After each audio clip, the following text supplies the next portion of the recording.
Saudara-saudari terkasih dalam Kristus, hari ini Selasa 23 April 2024 dalam pekan keempat Paskah tahun B.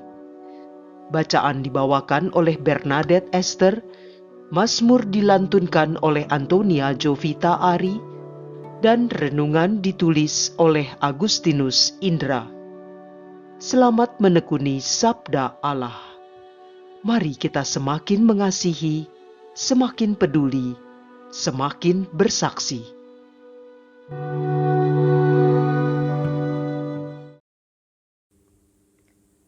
Dalam nama Bapa dan Putra dan Roh Kudus. Amin. Selamat pagi Allah Bapa. Terima kasih atas berkat hari baru ini yang begitu indah. Kami akan mendengarkan firman-Mu pagi ini. Penuhi hati kami dengan hikmat, agar kami dapat memahami kehendak-Mu dalam hidup kami. Amin. Bacaan dari Kisah Para Rasul, bab 11 ayat 19 sampai 26. Banyak saudara telah tersebar karena penganiayaan yang timbul sesudah Stefanus dihukum mati. Mereka tersebar sampai ke Fenisia, Siprus, dan Antiokhia. Namun mereka memberitakan Injil kepada orang-orang Yahudi saja. Akan tetapi di antara mereka ada beberapa orang Siprus dan orang Kirene yang tiba di Antiokhia dan berbicara juga kepada orang-orang Yunani. Mereka ini memberitakan Injil bahwa Yesus adalah Tuhan.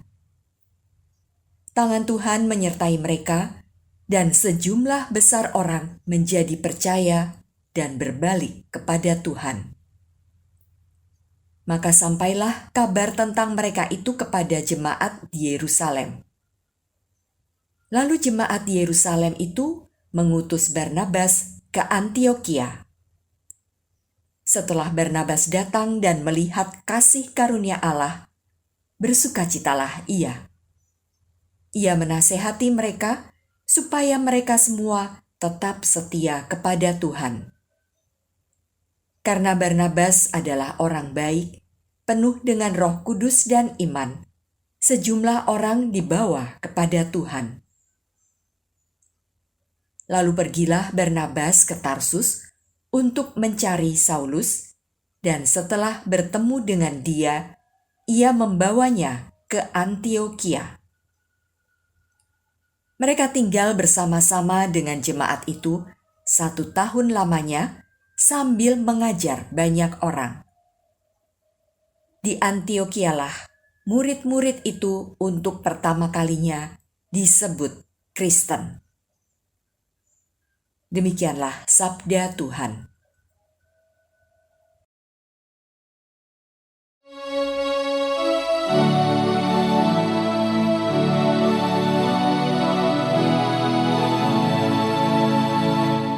Pujilah Tuhan, hai segala bangsa. Di gunung-gunung yang kudus, ada kota yang dibangunkannya. Tuhan lebih mencintai pintu-pintu gerbang Sion daripada segala tempat kediaman Yakub. Hal-hal yang mulia dikatakan tentang Engkau, ya kota Allah. Pujilah Tuhan, hai segala bangsa. Aku menyebut Rahab dan Babel di antara orang-orang yang mengenal aku. Bahkan Filistea, Tirus, dan Etiopia kukatakan, ini dilahirkan di sana. Tetapi tentang Sion dikatakan, tiap-tiap orang dilahirkan di dalam dan Dia yang maha tinggi menegakkannya. Pujilah Tuhan, hai segala bangsa. Pada waktu mencatat bangsa-bangsa, Tuhan menghitung. Ini dilahirkan di sana, dan orang menyanyi-nyanyi sambil menari beramai-ramai. Semua mendapatkan rumah di dalammu. Pujilah Tuhan, hai segala bangsa.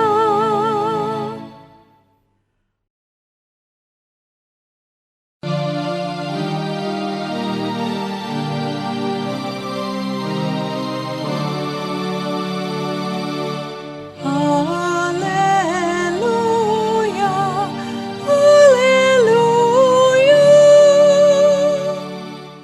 Domba-dombaku mendengarkan suaraku, sabda Tuhan.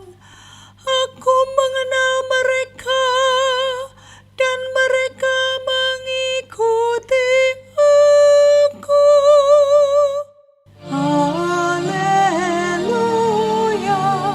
haleluya.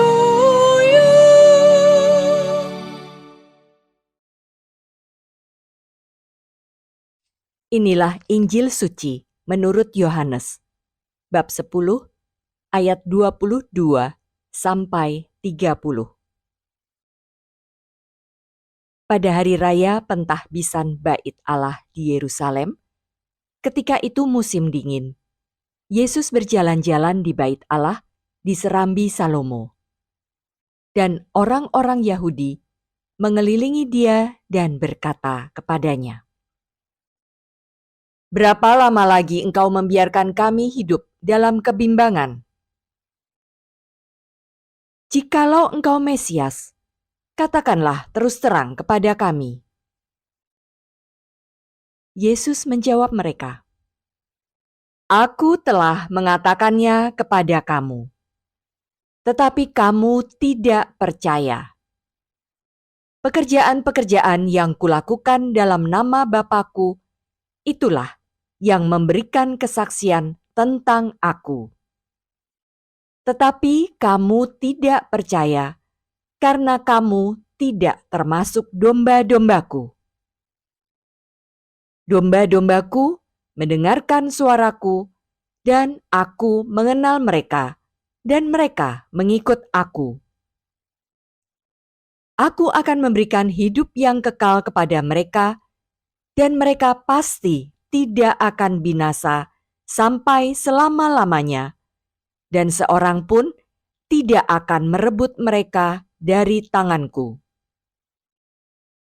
Bapa-Ku yang memberikan mereka kepadaku lebih besar daripada siapapun, dan seorang pun tidak dapat merebut mereka dari tangan Bapa. Aku dan Bapa adalah satu." Demikianlah sabda Tuhan.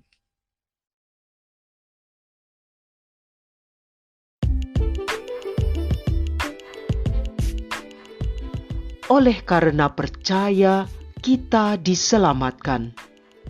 Renungan dibawakan oleh Agustinus Indra.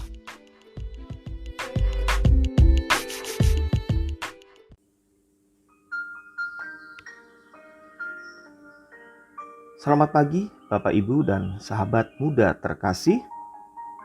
Kita berjumpa kembali dalam renungan harian. Hari ini hari Selasa tanggal 23 April tahun 2024. Bacaan Yohanes 10 ayat 22 sampai 30 yang kita dengarkan hari ini menceritakan tentang bagaimana bangsa Yahudi meragukan keilahian Yesus.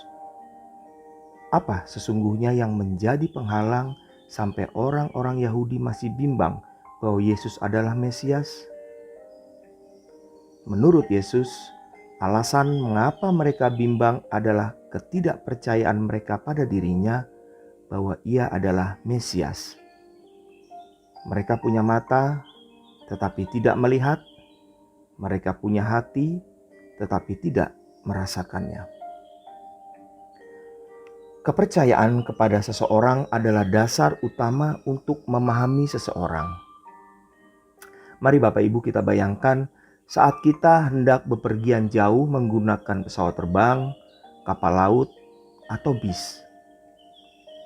Rasanya saat itu kita mempercayakan sepenuhnya akan kehidupan kita kepada pilot, nahkoda, atau supir bis tersebut. Kepercayaan kepada seseorang secara tidak langsung memberikan diri kita kepadanya untuk dikuasai atau dipengaruhi. Bila kita tidak percaya sedari awal, mungkin sudah kita membatalkan niat kita untuk bepergian atau mungkin mengganti dengan moda transportasi yang bisa lebih kita percaya. Itulah yang terjadi pada orang-orang Yahudi saat itu. Mereka pada dasarnya sudah menolak Yesus Kristus dan sama sekali tidak mau percaya kepadanya. Walaupun Yesus sudah mengajarkan begitu banyak hal yang menarik dan didukung dengan mukjizat-mukjizat yang dikerjakannya, tetapi semuanya itu tidak membuat dampak baik bagi orang Yahudi. Mereka tetap menganggap Yesus sebagai manusia biasa, anak tukang kayu. Bagi mereka, Yesus bukanlah Mesias. Lalu sebebal itukah kita semua Bapak Ibu sekalian? Kalau kita percaya oleh karena baptis kita sudah menjadi anggota umat Allah. Kita ini adalah pilihannya. Kita adalah domba dan Dialah gembala kita yang akan menjaga kita agar kita selamat. Yohanes 10 ayat 28 dikatakan, "Dan aku memberikan hidup yang kekal kepada mereka, dan mereka pasti tidak akan binasa sampai selama-lamanya, dan seorang pun tidak akan merebut mereka dari tanganku." Bapak, Ibu, dan sahabat muda terkasih, pagi ini kita pun diajak untuk menghayati setiap karya pemeliharaan dan pertolongan Tuhan yang terus berlangsung dalam kehidupan kita, yang menumbuhkan sukacita dan damai sejahtera. Iman kepada Yesus Sang Gembala Agung diharapkan dapat mengarahkan kehidupan kita, bukan saja berorientasi untuk kehidupan pribadi, tetapi kehidupan yang terus terarah untuk memuliakan Tuhan dalam berbagai situasi hidup kita. Karena itu, marilah Bapak Ibu sekalian, kita senantiasa percaya kepadanya, bersandar pada pertolongan Tuhan dan bersyukur atasnya, serta senantiasa mengambil bagian dalam panggilan mewartakan kasih Allah kepada sesama. Marilah kita berdoa. Allah Bapa yang Maha Baik, terima kasih atas keagungan-Mu. Kami Kau berikan kehendak bebas. Tuntun kami ya Bapa, agar hidup kami terarah hanya kepadamu saja. Karena Engkaulah gembala yang baik, Tuhan yang akan membawa kami kepada keselamatan yang abadi. Amin. Dalam nama Bapa dan Putra dan Roh Kudus. Amin. Semoga berkat Tuhan menyertai kita semua.